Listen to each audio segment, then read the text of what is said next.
Bagi Piasar, kali ini kita akan review film Backstage.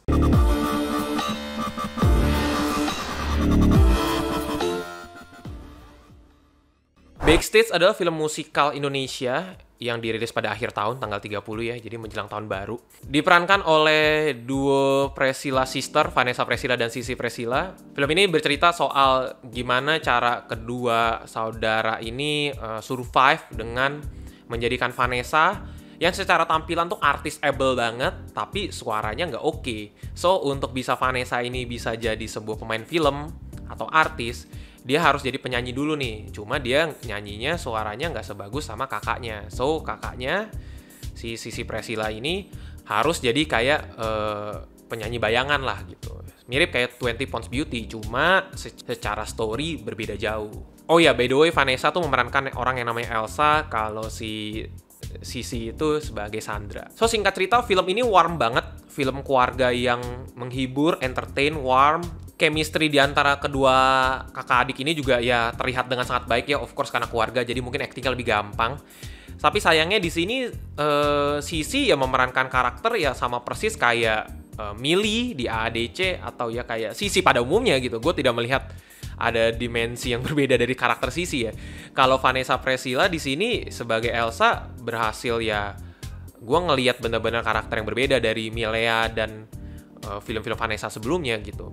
Cuma ya tetap kayaknya kedua karakter Elsa dan Sandra ini ya sangat mereka sekali gitu. Jadi mereka kayaknya nggak perlu acting untuk ini. Konflik-konflik yang ada di film ini sebenarnya sangat representatif sekali dengan keadaan nyata ya. Ya dunia media ya bekerja seperti itu. Jadi kita tuh bener-bener ngelihat sosok berbagai macam karakter yang multidimensional. Mereka ngelakuin ini nggak suka, tapi ya have to be gitu, must to be. Mungkin karakter yang one dimensional yang diperankan oleh Ferdy Sulaiman, tapi kan itu sendiri juga for the saving of his career ya gitu ya. Jadi kalau sedikit ada planting satu scene di mana karirnya diselamatkan karena dia harus ngurusin keluarganya atau gimana, mungkin akan lebih powerful lagi gitu. Karakter Ferdy Sulaiman ini mungkin akan lebih ada pendalaman dan kita jadi lebih empati. Jadi seakan-akan nggak antagonis banget lah. Ya cuma and then again karena ini film keluarga yang warm, jadi ya udahlah dianggap aja begitu deh gitu, supaya nggak terlalu banyak mikir, nggak usah terlalu banyak diskusi. Udah ini jahat, yang ini baik gitu. Setiap subplotnya juga dihadirkan dengan sangat baik, cuma sayang aja kayaknya terlalu cepet ya. Kayak contoh nyokapnya dari Elsa dan Sandra ini di awal-awal tuh sangat-sangat ditunjukkan, gila nih, deket banget, terus cheerful banget, kayaknya bakal berperan besar nih untuk kedepannya gitu. Begitu udah kaya, udah sukses, cuma sekedar lewat. Terus kayak di ending tuh kayak ngomong anak saya kayak, ya kenapa lu sepanjang tengah cerita jadi second act ke third act tuh kayak lu nggak berperan apa-apa gitu, nggak menengahi cuma ngomong sekali, tapi tidak ada satu pendalaman khusus yang bener-bener kayak ngobrol in depth bersama kedua anaknya ini. Beda sekali dengan yang digambarkan di pertama. Yang di pertama tuh bener-bener ada gitu, masak siomay, ngobrol, terus pancinya kenapa lah gitu, dikasih tahu latar belakangnya gimana gitu. Itu bener-bener ada gitu.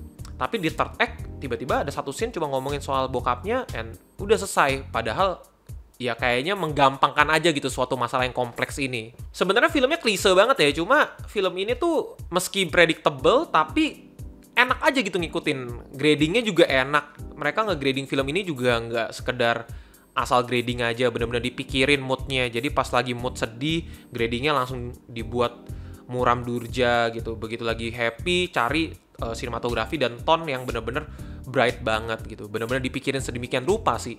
Tapi uniknya gue ngelihat kota-kota pinggiran Jakarta yang ditampilkan di sini tuh kayak cyberpunk ya. Jadi kayak kelihatan mewah. Gang-gangnya tuh, neon-neonnya tuh kayak gila nih. Kumuh sih, cuma sangat modern sekali gitu. Ya tapi itu minor lah, nggak terlalu meter lah secara art. Ya karena ini sebuah film musikal, pasti penilaian utamanya harus di musik dan soundtracknya ya. Soundtracknya sih benar-benar berhasil banget sih, berhasil ngebawa mood, berhasil jadi plot device ceritanya, semuanya tuh berhasil gitu. Ya gue nggak mau banyak komentar soal cerita sih, karena ceritanya ya klise aja sih, ya memang meant to be seperti itu. Cuma mereka berhasil mengemas hal yang klise ini jadi hal yang sangat bagus gitu. Jadi enak untuk ditonton. Jadi dari awal sampai akhir tuh bener-bener campur aduk emosinya gitu, meskipun klise. Nilai gue untuk film Backstage ini 8/10. Thank you udah nonton, seperti biasa komen dan subscribe. Akhir kata, play it, don't stop, just rewatch. Cut!